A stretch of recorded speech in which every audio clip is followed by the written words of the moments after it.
The rain hammered against the windows of the penthouse suite like bullets against bulletproof glass. I stood in the marble foyer of the most expensive hotel in Manhattan, water dripping from my hair onto the pristine white floor, creating a puddle that reflected the crystal chandelier above. My hands trembled as I clutched the envelope, the paper now soggy and threatening to disintegrate, much like my carefully constructed life over the past 3 years. 24 hours ago, I had been Elena Volkov, art authentication specialist at Christie's auction house, living a quiet, unremarkable existence in a Brooklyn studio apartment. I authenticated paintings for wealthy collectors, attended gallery openings, and spent my evenings with a glass of wine and a good book. Safe, predictable, invisible. Now, I was standing in front of Suite 4712, about to knock on the door of the most dangerous man in New York City, a man whose name was whispered in the shadows of the art world, whose reputation preceded him like a dark cloud. Maksim Antonov, the Siberian Wolf, they called him. Russian mob boss, art collector, and according to the letter I'd received this morning, the man who now owned me. The letter had arrived by courier at exactly 6 a.m., delivered by a man in a black suit who'd somehow bypassed my building's security. Inside the envelope was a single page typed in neat Cyrillic script and a photograph that had made my blood run cold. The photograph showed my younger brother, Alexei, unconscious and bound to a chair in what looked like a warehouse. His face was bruised, his lips split, but he was alive. The message was simple and terrifying.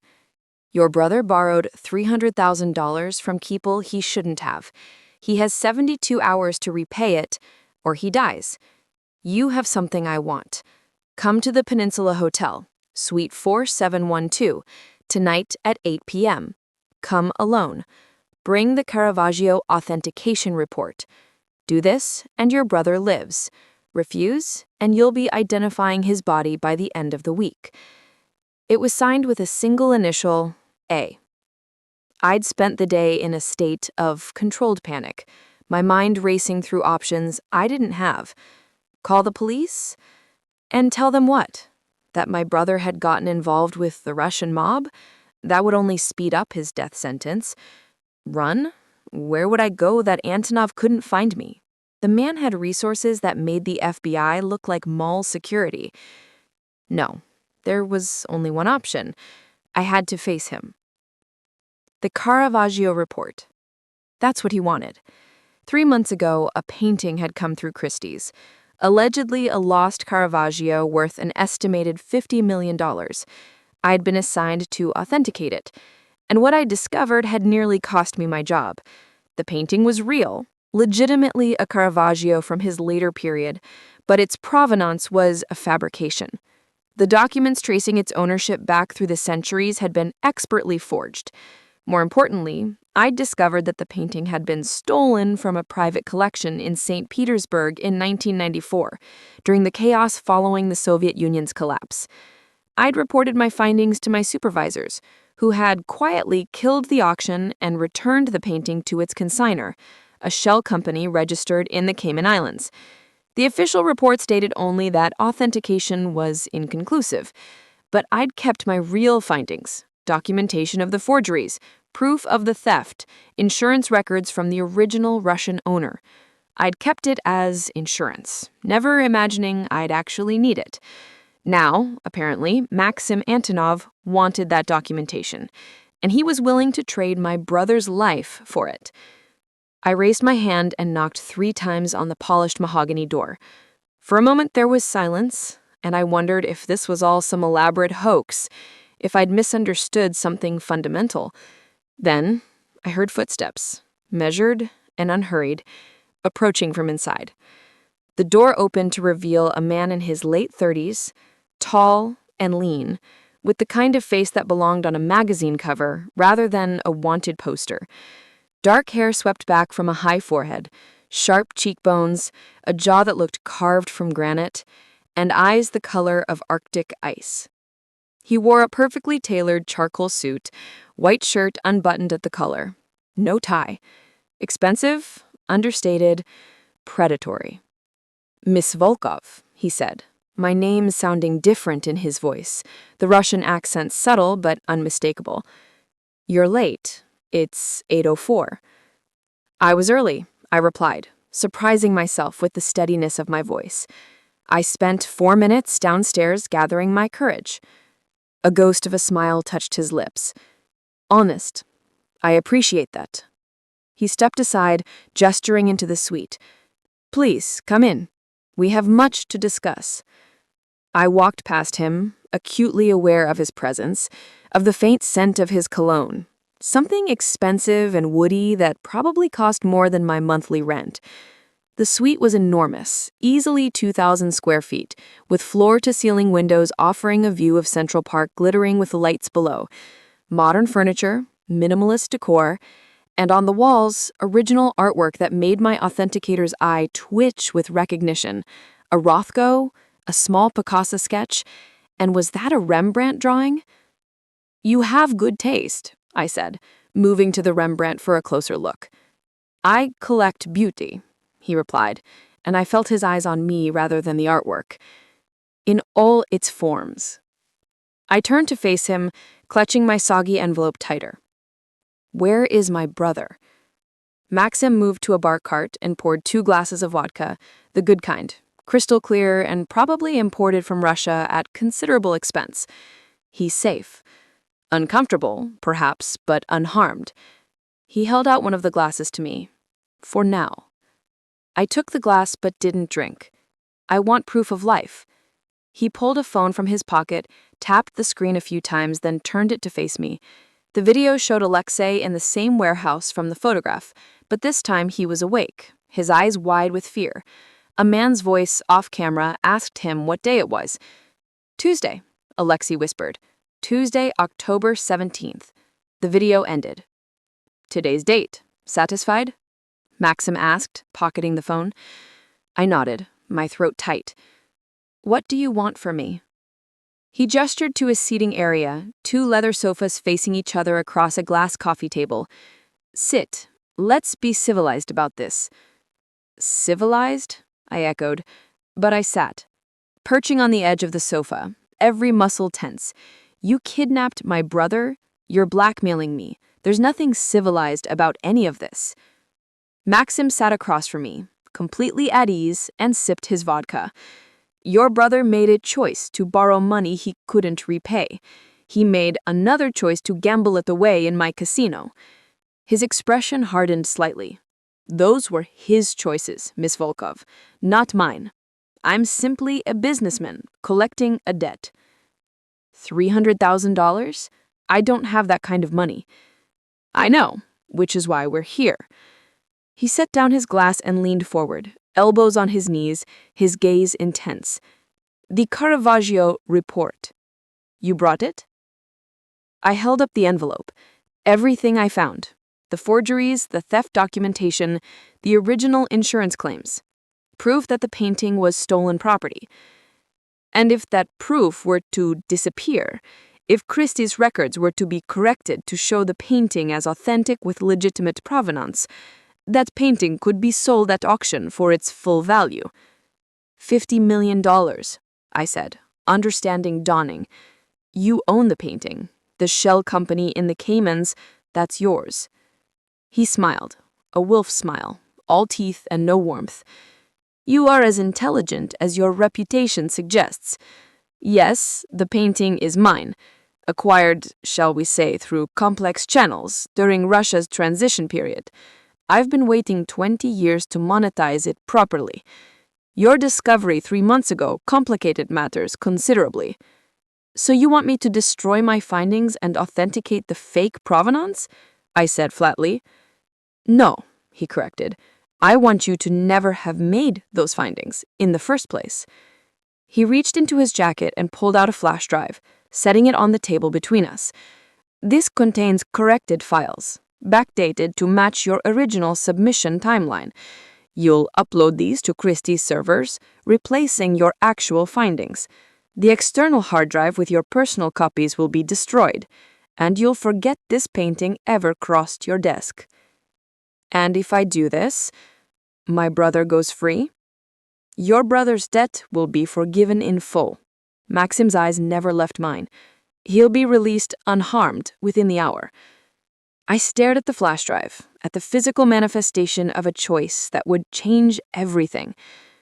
What Maxim was asking me to do wasn't just unethical, it was illegal, fraud on a massive scale. If I was caught, I'd lose my career, my reputation, possibly my freedom. But if I refused, Alexei would die. There's no other way, I asked, hating the desperation in my voice. No other arrangement we could make? Maxim tilted his head, studying me with disconcerting intensity. There is one alternative. Hope flared in my chest. What? Work for me. The words hung in the air between us, heavy with implication. I blinked, certain I'd misheard. Work for you?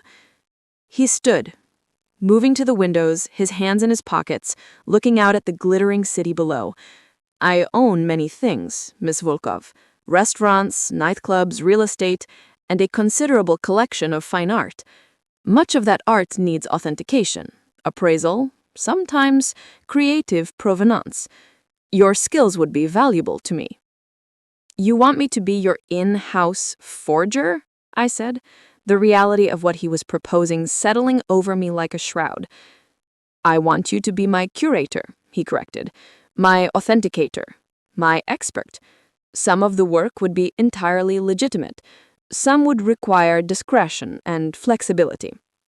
A mob boss's personal art authenticator? I said. That's your offer?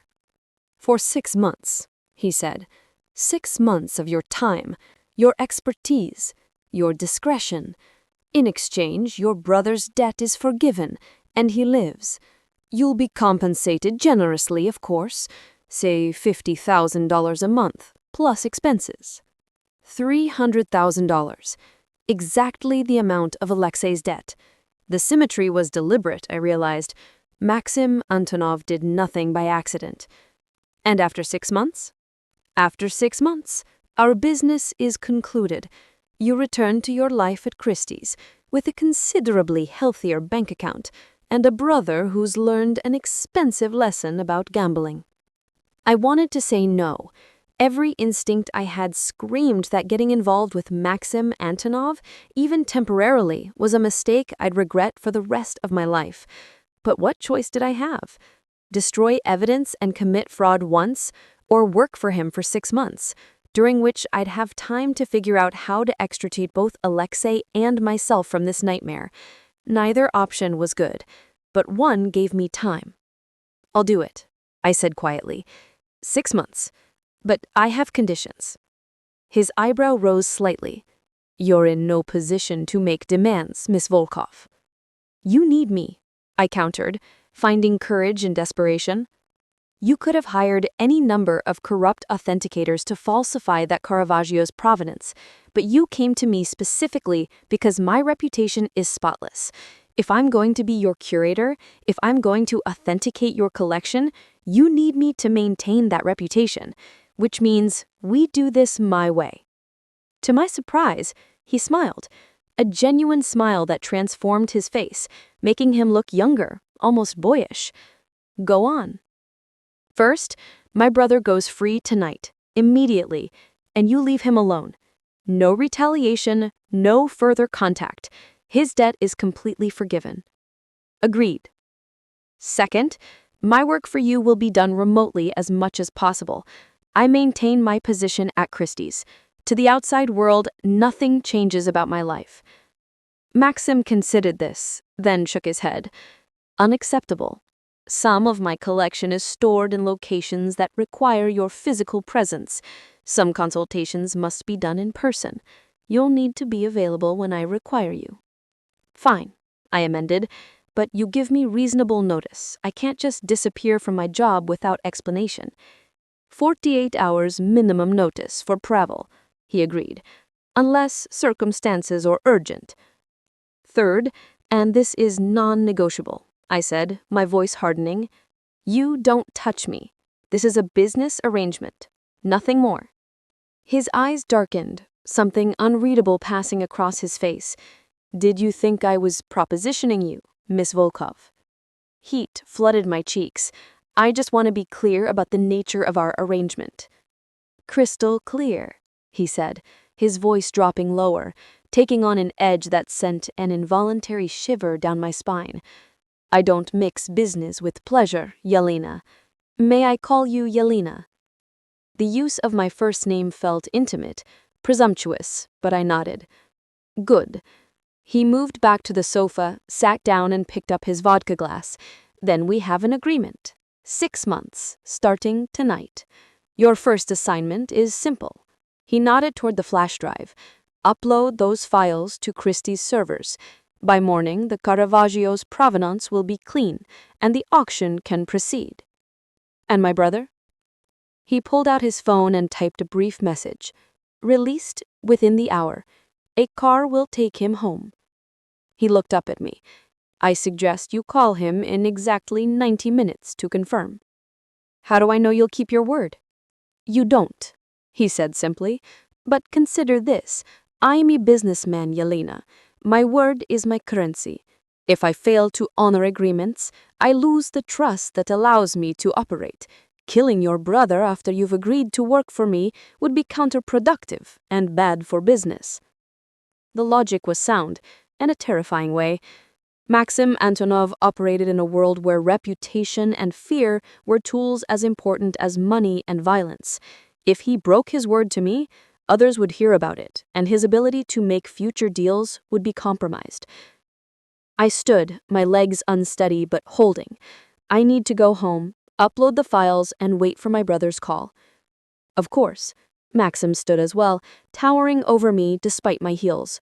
One more thing. He moved to a desk in the corner and returned with a sleek black phone, different from any model I'd seen in stores. This is yours. It has my number programmed in. When I need you, I'll call this phone. You'll answer it, no matter what time, no matter where you are. I took the phone, the weight of it feeling symbolic, another chain binding me to this man and his world.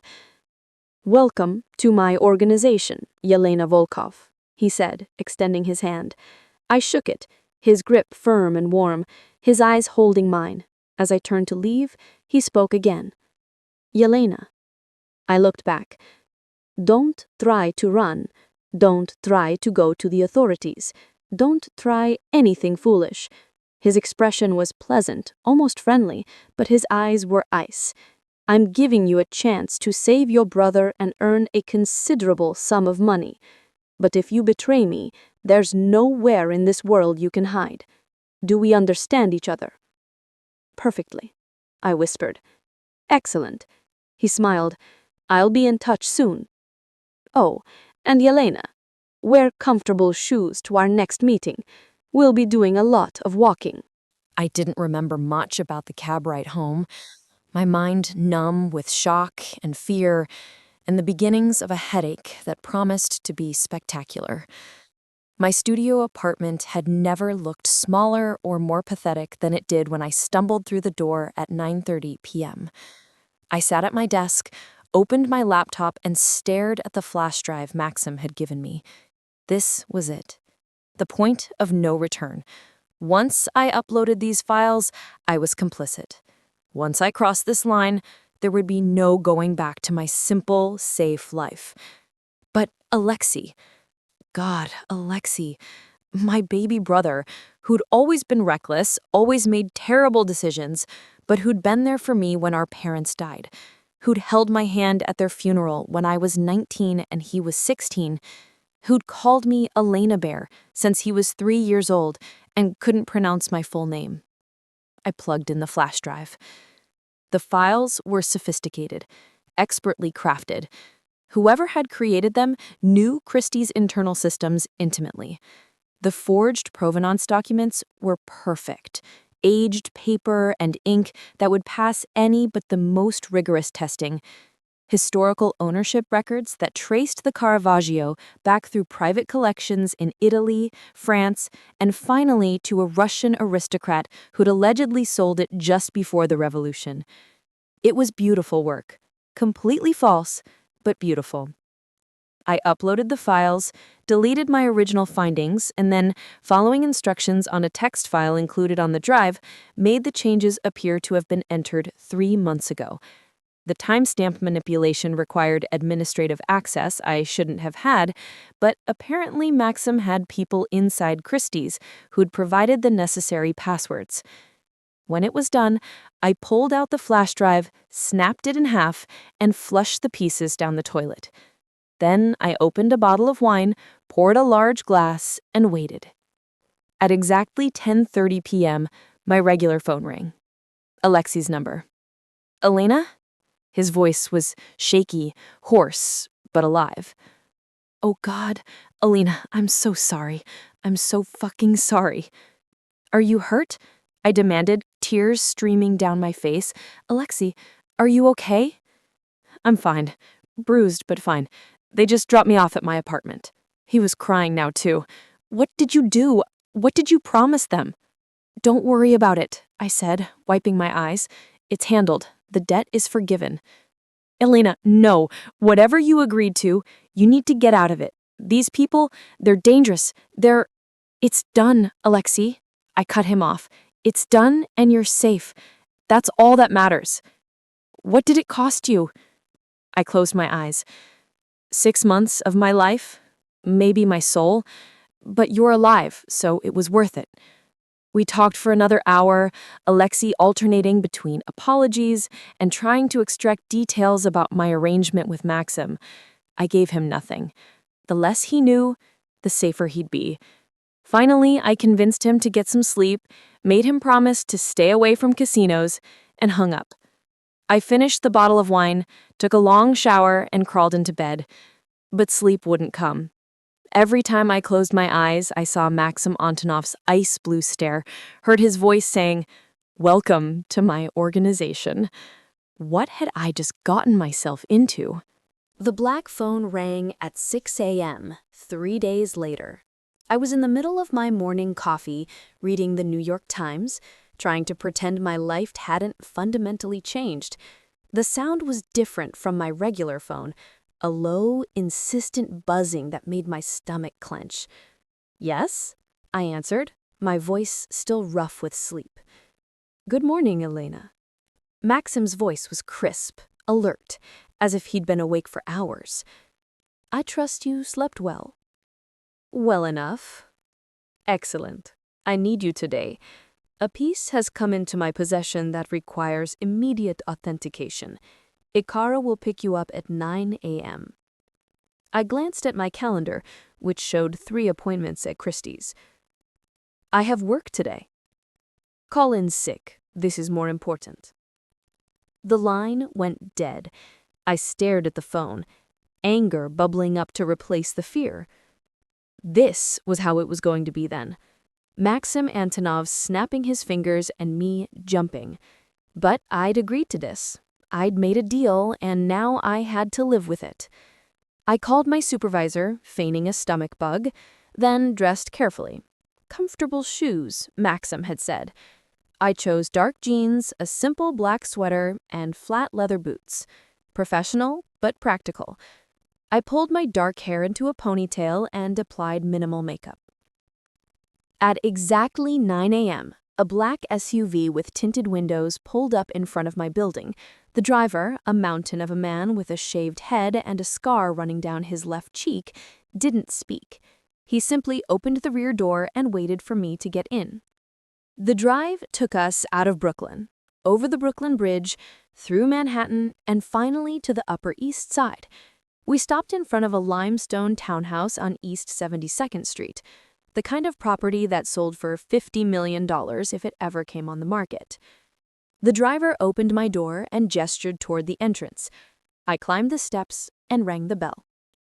Maksim answered the door himself, dressed in black jeans and a charcoal cashmere sweater that probably cost more than my monthly rent. Elena, punctual as always. Come in. The interior was stunning. Original crown molding, herringbone floors, a sweeping staircase that curved up to the second floor, and everywhere, art. Paintings lined the walls, sculptures stood on pedestals, display cases held smaller pieces.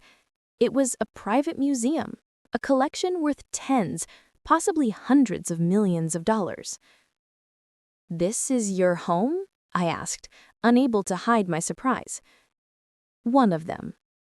He led me through the foyer into a large room that had been converted into a gallery space. "I prefer to keep my most valuable pieces here, where I can enjoy them." He stopped in front of a painting covered with a white cloth. "This arrived yesterday from a private seller in Prague. She's asking $7 million. I need to know if it's authentic before I agree to the purchase." He pulled away the cloth with a flourish, and I gasped. It was a Vermeer, or at least it was supposed to be. A young woman in profile, light streaming through a window, the characteristic blue pigments Vermeer was famous for. If it was real, $7 million was a steal. Vermeer's Girl with a Pearl Earring had been valued at over $200 million. I moved closer, pulling a magnifying loupe from my bag. "May I?" "Please. That's why you're here." For the next 2 hours, I examined the painting with every tool at my disposal. I studied the brushwork, the crackler pattern in the varnish, the aging of the canvas. I took samples of the pigments for testing, photographed the painting under different light spectrums. Maksim watched in silence, occasionally answering his phone, speaking in rapid Russian to whoever was on the other end, but his attention always returned to me, watching as I worked with an intensity that made my skin prickle. Finally, I stepped back. "It's a forgery," I said. "An excellent one, probably created in the 1950s or 60s, but definitely not Vermeer." Maksim's expression didn't change. "Explain." "The pigments are wrong. Vermeer used natural ultramarine made from lapis lazuli. This blue is synthetic, which wasn't developed until in the 19th century. Also, the brushwork is too careful, too deliberate. Vermeer's technique was more confident, more fluid. And here," I pointed to a section of the background, "there's evidence of underdrawing done in graphite pencil. Vermeer would have used chalk or charcoal." He nodded slowly, processing my analysis. "So the seller is either ignorant or trying to commit fraud." "Almost certainly fraud. This is too expertly done to be a mistake. Someone knows what they're doing." He pulled out his phone and typed a message. Then he looked at me, and for the first time, something like approval flickered in his eyes. "Thank you, Elena. You've just saved me $7 million and considerable embarrassment." "That's what you're paying me for." "Indeed." He gestured toward a doorway. "Come. I'll show you the rest of the collection." For the next hour, Maksim guided me through his townhouse, showing me painting after painting, sculpture after sculpture, some I recognized from stolen art databases, pieces that had been missing for decades. Others were from private collections, never photographed, never documented, existing only in the whispers of the art world.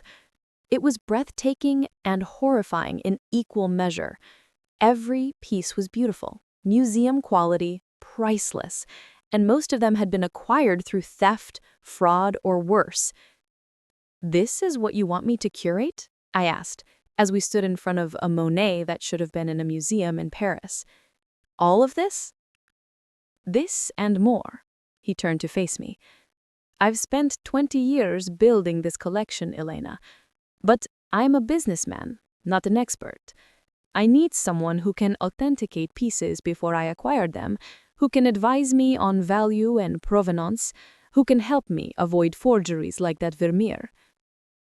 "There are other authenticators you could hire. Why me specifically?" "Because your reputation is impeccable, because you can't be bought by my competitors." His eyes held mine. "And because you have something to lose if you betray me. Motivation is a powerful thing, Elena. My brother. Your brother, he confirmed, but also your career, your freedom. You've already committed fraud by altering those Christie's records. If I were to provide evidence of that to the authorities, you'd go to prison.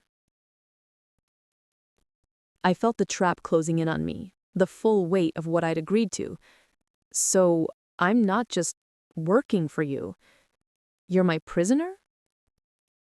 Prisoner is such a harsh word, but there was steel in his voice. Think of it as a mutually beneficial arrangement. You provide me with expertise I need, I provide you with compensation, and ensure your brother remains safe and debt-free. We were standing close now, close enough that I could see flecks of silver in his ice-blue eyes, could smell his cologne, could feel the heat radiating from his body. He was a dangerous man, a criminal, someone I should fear and despise. But why did my heart race when he looked at me like that? Why did my breath catch when he stepped closer? I should go, I said, taking a step back, putting distance between us. I need to get back to work. Of course. He didn't move, didn't follow. The driver will take you wherever you need to go. At the door, I paused. When will you need me again? Soon, he said. I'm acquiring a collection from an estate in Connecticut next week. Private sale, very sensitive. I'll need you to authenticate several pieces on site. I'll need those 48 hours notice. You'll have it. I left, hurrying down the steps to the waiting SUV, my mind spinning. 6 months. I could survive 6 months of this. I would authenticate his art, keep my head down, collect my money, and then I'd be free. But as the car pulled away from the townhouse, I glanced back to see Maksim standing in the window, watching me leave, and something in his gaze told me that 6 months might not be enough to escape the gravity of Maksim Antonov. The call came 2 weeks later, at 11 p.m. on a Friday night. I need you in Connecticut tomorrow morning. The car will pick you up at 7 a.m. Pack for overnight. Maksim's voice was clipped, urgent, lacking the usual measured control. What's the emergency? I asked, sitting up in bed. The estate sale is moving faster than anticipated. Other buyers are circling. If I don't authenticate and acquire the key pieces tomorrow, I'll lose them. What pieces are we talking about?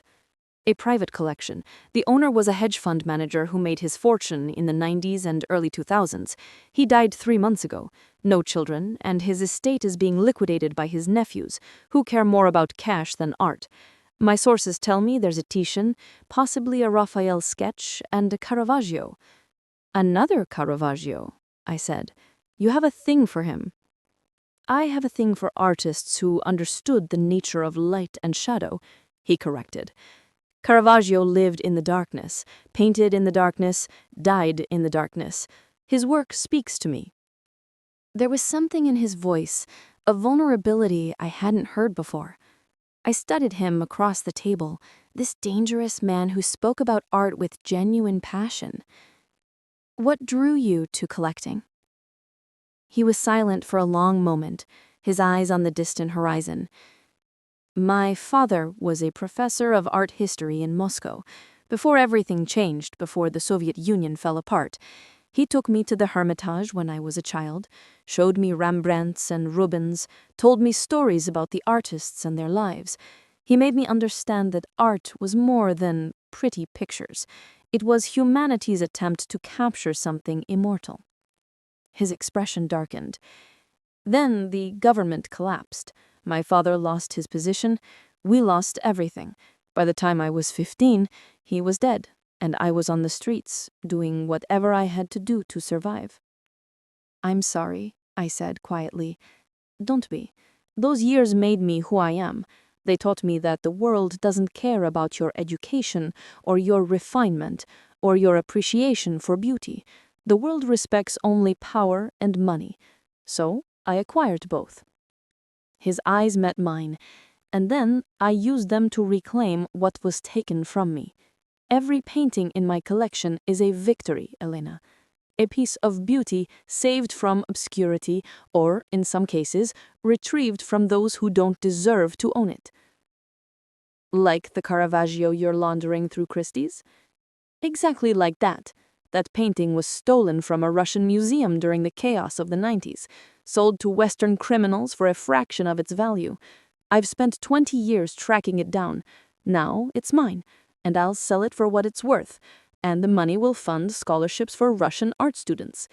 A small redemption, perhaps, but redemption nonetheless. I didn't know what to say to that. Maksim Antonov wasn't just a criminal. He was a complex man driven by a traumatic past and a fierce desire to correct perceived injustices, even if his methods were illegal. The estate we visited that afternoon was a French chateau-style mansion in a neighboring town. Its current state of disrepair testimony to the deceased owner's declining years. Raymond Castellano's nephews met us at the door, 2 men in their 40s wearing expensive suits and fake smiles. "Mr. Antonov, such a pleasure," the older one said, shaking Maksim's hand. "I'm David Castellano. This is my brother Michael. Thank you for coming." "Thank you for the opportunity to view the collection," Maksim replied smoothly. "This is my associate, Miss Volkov. She'll be conducting authentication on my behalf." The brothers led us through the mansion to a climate-controlled gallery on the 2nd floor, and there they were. Dozens of paintings hung salon-style on the walls, sculptures on pedestals, display cases filled with smaller works. It was overwhelming, a lifetime of collecting crammed into one space. "Take your time," David said. "We'll be downstairs if you need anything." When they left, Maksim turned to me. "Your honest assessment, Elena. No holding back." I nodded and began my examination.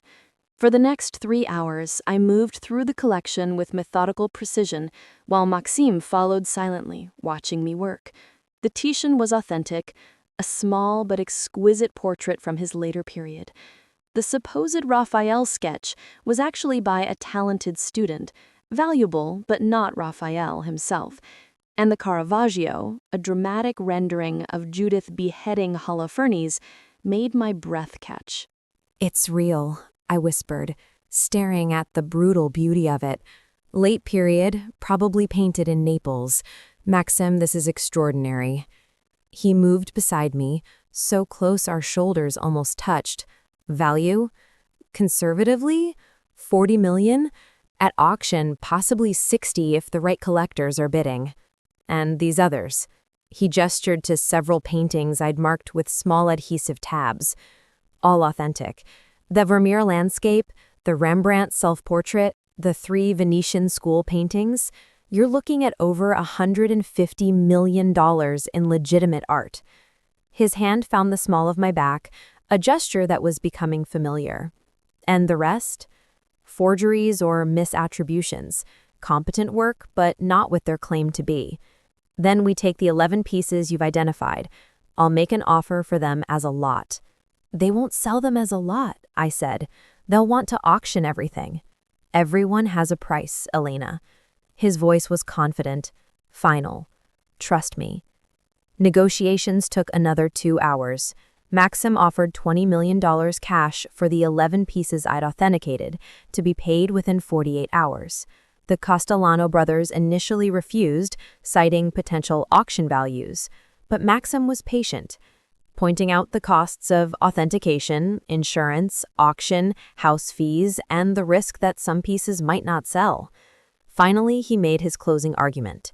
$20 million, cash, in 2 days. Or you wait 6 months for an auction, pay fees and taxes, and maybe clear $15 million if you're lucky. Your choice, gentlemen. They took the deal. As we drove back to Greenwich, the sun setting over the Sound, Maxim was in high spirits. "You did excellent work today, Elena.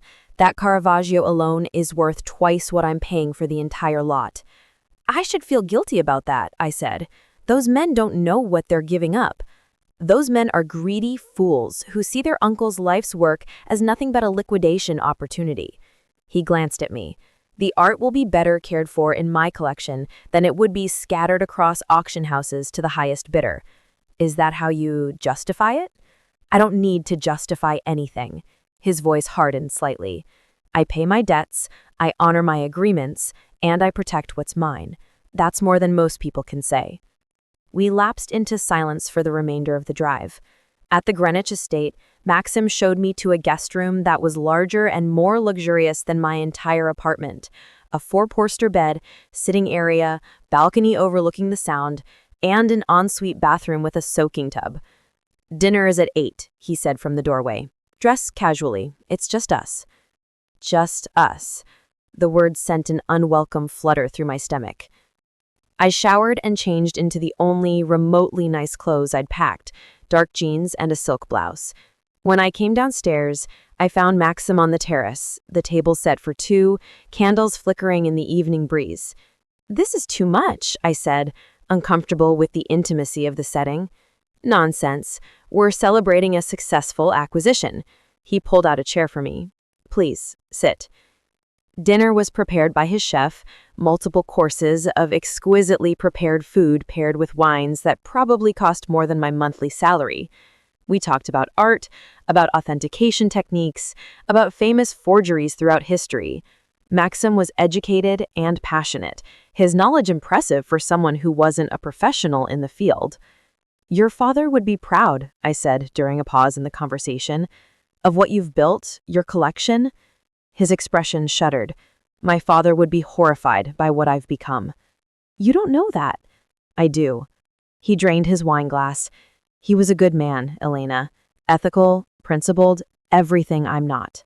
The things I've done to build this life, they would have broken his heart." "Then why do it?" I asked, genuinely curious. "Why not use your resources for something legitimate?" "Because legitimate doesn't work for people like me." He refilled his glass. "I was nobody, nothing. An orphaned Russian immigrant with a thick accent and no connections. The legitimate world had no place for me. So I created my own world, one where I make the rules." The conversation drifted to other topics, but his words stayed with me. For all his wealth and power, Maksim Antonov was fundamentally lonely, a man who built walls so high that no one could truly reach him.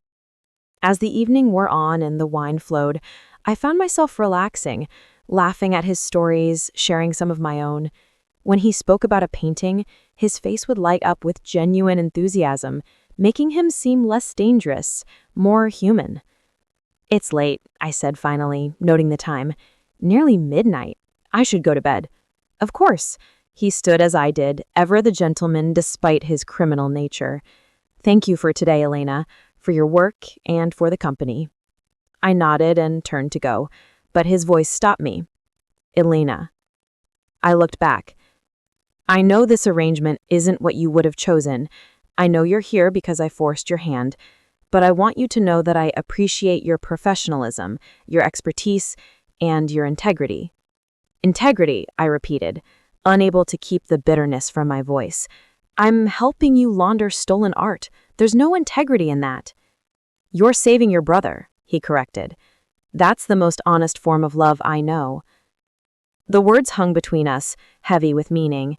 Then he stepped closer, and suddenly the air felt charged, electric. His hand came up to brush a strand of hair from my face, the touch gentle, questioning. "This isn't part of our agreement," I whispered, but I didn't step away. "No," he agreed, his voice low. "It isn't." "Then don't." But I didn't move. Neither did he. We stood there on the terrace, the sound of waves in the background, the moonlight painting everything silver, balanced on the edge of a choice that would change everything. Finally, Maxim stepped back, breaking the spell. "Good night, Elena." "Good night," I managed and fled to my room, my heart pounding. I lay awake for hours, angry at myself for the attraction I felt, for the way my body had responded to his proximity.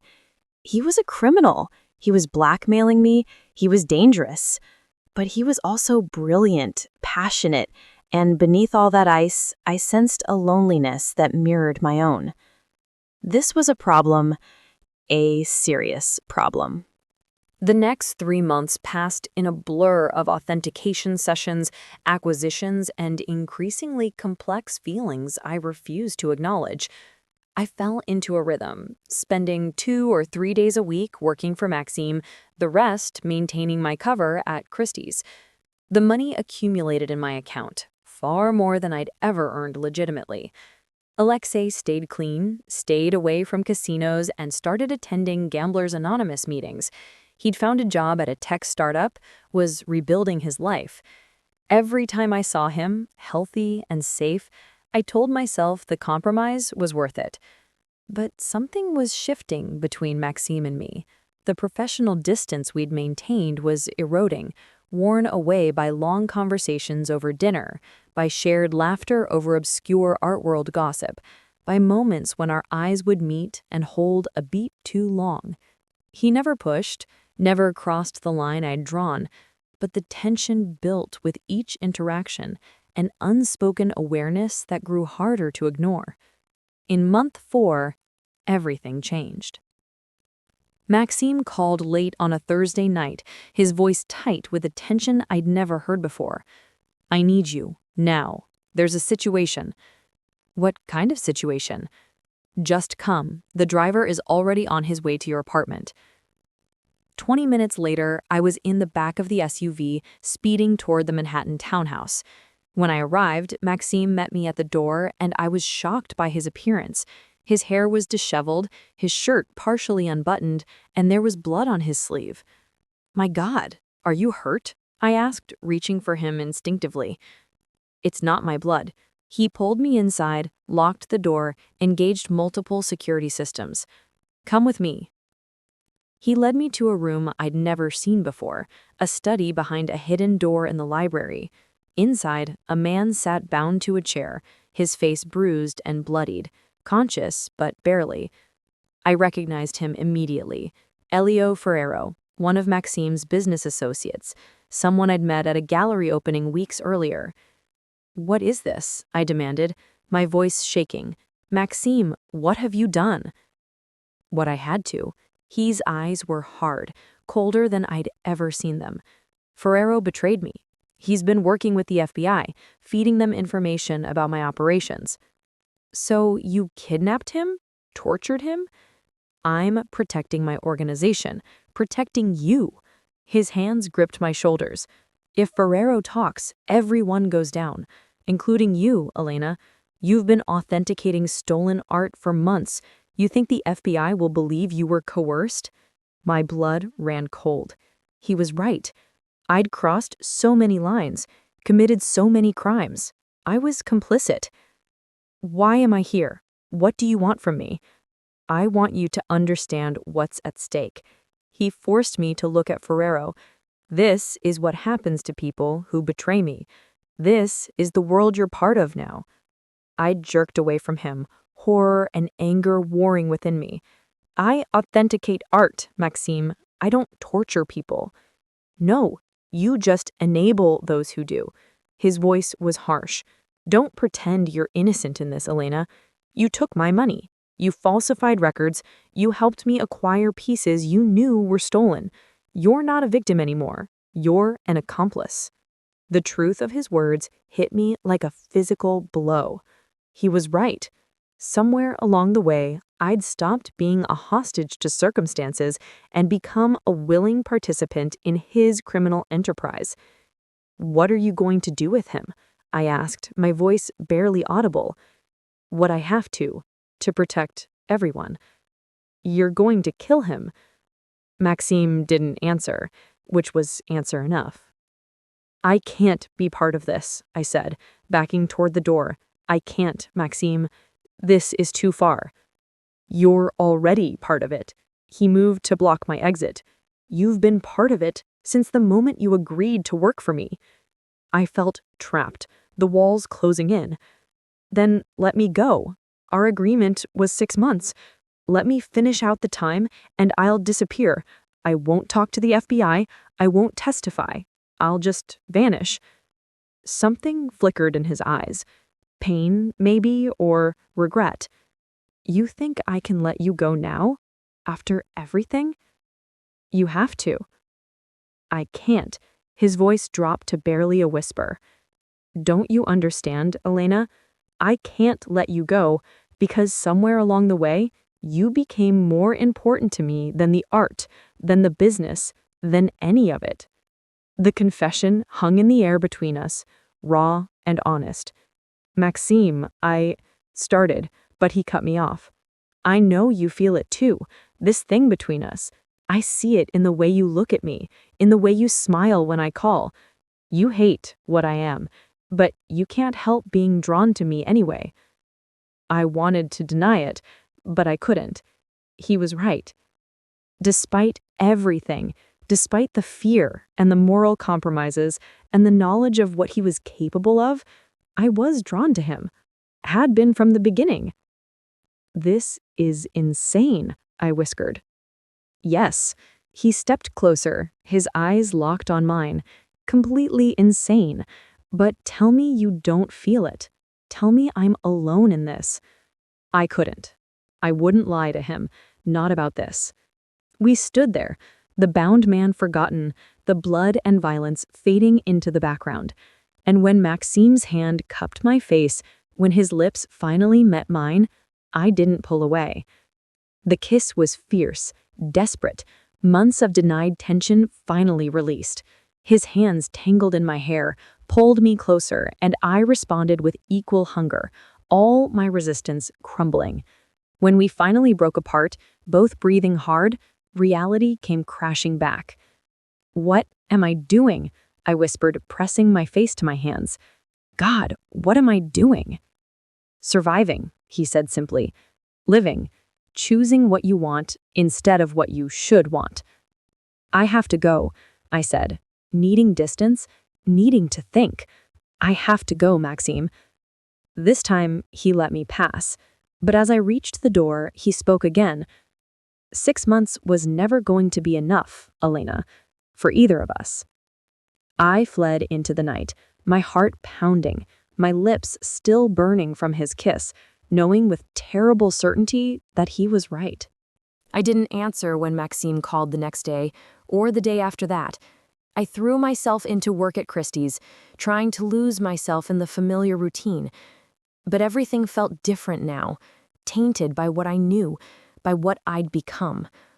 On the third day, Alexei showed up at my apartment, his expression serious. "We need to talk," he said, pushing past me into the living room. "About what?" "About whatever deal you made with Antonov." He turned to face me. "Elena, I've been asking around. People are scared of him. Really scared. What exactly did you agree to?" "It's handled," I said firmly. "You're safe. That's all that matters." "But are you safe?" I didn't answer, because I didn't know anymore. "The FBI came to see me," Alexei said quietly. "They're building a case against Antonov. They wanted to know about my debt, about how it got forgiven. I didn't tell them anything. But Elena, they know. They know you're involved with him somehow." My heart stopped. The FBI? Of course. They'd been watching Maxim, which meant they'd been watching me too. "What did you tell them?" "Nothing. I said I didn't know anything about how the debt disappeared, but they're going to keep digging." He gripped my shoulders. "You need to get out. Whatever hold he has on you, you need to break it before it's too late." After Alexei left, I sat in the dark, weighing my options. I could go to the FBI, offer to testify against Maxim in exchange for immunity. I could run, disappear, hope that Maxim's reach didn't extend to wherever I fled. Or I could do nothing. Wait for the inevitable day when federal agents showed up to arrest us both. None of the options were good. The black phone rang at midnight. "We need to talk," Maxim said without preamble. "Face to face." "The FBI came to see my brother." "I know. That's why we need to talk. There are decisions to make, Elena. About your future. About our future." "There is no our future," I said. But the words felt hollow. "Come to Greenwich tomorrow. Please. Just hear me out." I should have said no. Should have hung up, packed a bag, and run as far as I could. Instead, I said, "Okay." The drive to Greenwich the next morning felt like traveling to my own execution.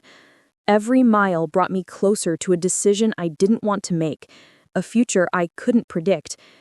Maksim was waiting on the terrace, the same spot where we'd had dinner months ago. But this time there was no elaborate meal, no wine. Just 2 cups of coffee, and the man who'd turned my life upside down. "Thank you for coming," he said as I sat across from him. "I'm not sure why I did." "Because you want answers. Because you deserve them." He met my eyes. "I'm going to tell you the truth, Elena. All of it. And then you're going to make a choice." For the next hour, Maksim told me everything. About his rise from the streets of Moscow to the head of a criminal organization. About the people he'd hurt, the crimes he'd committed, the blood on his hands. He didn't soften it, didn't make excuses. And then he told me about the FBI investigation. They had evidence, witnesses, financial records. Within 6 months, maybe less, they'd have enough to indict him on multiple counts. He was looking at decades in prison if convicted. "So you're going to run? Disappear to some country without extradition?" He shook his head. "I'm going to negotiate." "What?" "I've been in contact with a federal prosecutor through an intermediary.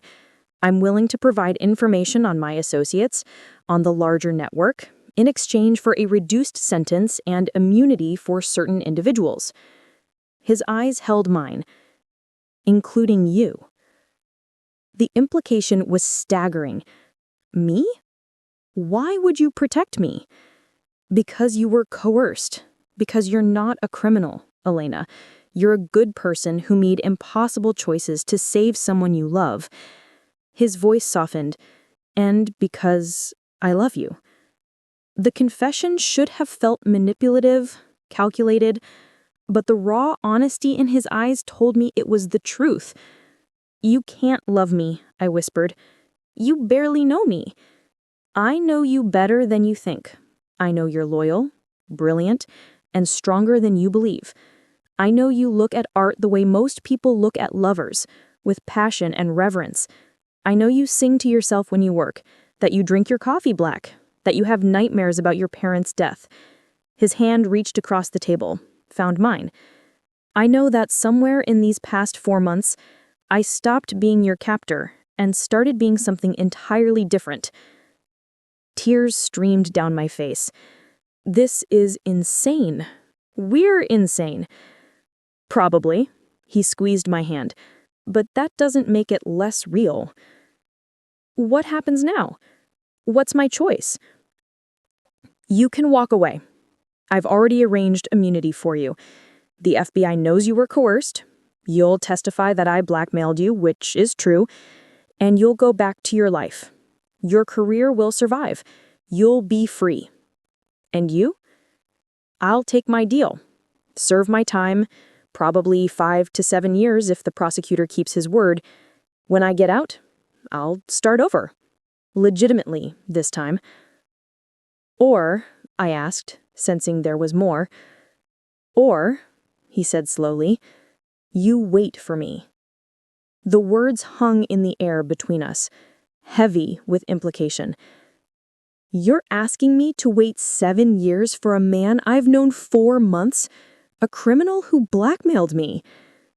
I'm asking you to consider that maybe what we have is worth fighting for, worth waiting for." He stood, came around the table, knelt beside my chair. "I'm asking you to believe that people can change, that criminals can be redeemed, that love can grow in the darkest soil." I looked into his ice blue eyes and saw vulnerability, hope, and a desperate longing that mirrored my own. "I need time," I said, "to think." "Of course." He stood, pressed a kiss to my forehead. "Take all the time you need. But Elena, know this. Whatever you decide, I'll respect it. If you walk away, I won't contact you. You'll be free. Truly free. And if you wait, I'll spend every day of those 7 years becoming worthy of you." The FBI arrested Maksim 3 weeks later. The news coverage was extensive, the alleged crimes shocking. My name never appeared in any reports. True to his word, Maksim had protected me, provided testimony that painted me as an innocent pawn in his schemes. I returned to my work at Christie's, where colleagues expressed sympathy that I'd been deceived by such a dangerous man. The $50,000 a month disappeared from my account, seized as proceeds of crime, but I wasn't charged with anything. To the world, I was a victim. Only I knew the truth, that somewhere along the way, I'd fallen in love with the man who'd held me captive, that I missed his phone calls, his intensity, the way he looked at art as if it could save his soul, that I dreamed about ice blue eyes and strong hands and a voice that spoke my name like a prayer. 6 months after his arrest, I received a letter. It was brief, written in Maksim's precise handwriting. "Elena, I'm writing to release you from any obligation, real or imagined. You owe me nothing. You never did, really. What happened between us was my doing, my manipulation, my fault. I'm being transferred to a federal facility next week. I'll serve my time, and when I'm released, I'll disappear from your life completely. You deserve better than a criminal's love, better than the compromise and shadows I would bring to your world. Be happy, Elena. Fall in love with someone worthy of you. Create the life you should have had, the one I stole from you. Thank you for 4 months of feeling human again. Forever yours, M." I read the letter 3 times, tears streaming down my face. He was letting me go, giving me the freedom I'd said I wanted. So why did it feel like my heart was being ripped out? That night, I sat at my desk and wrote my own letter. It took hours to find the right words, to articulate feelings I'd been denying for months. "Maksim, you're an idiot if you think I need your permission to make my own choices. You blackmailed me, yes. You manipulated me. You pulled me into a world I never wanted to be part of. But you also showed me passion, intensity, and a kind of loyalty I'd never experienced. You made me feel alive in a way my safe, predictable life never did. I'm not waiting for you out of obligation or Stockholm Syndrome or any other rational explanation. I'm waiting because somewhere in those 4 months, I fell in love with you, the real you, beneath the ice and the violence and the criminal empire. The man who speaks about art with reverence, who kept his promises even when it cost him everything, who looked at me as if I were more precious than any painting in his collection. 7 years is a long time. I might change my mind. I might meet someone else. I might decide this is insane and move on with my life. But I don't think I will. So, serve your time.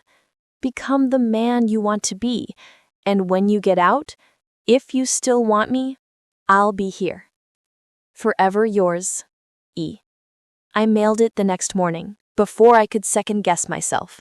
6 years, 8 months later.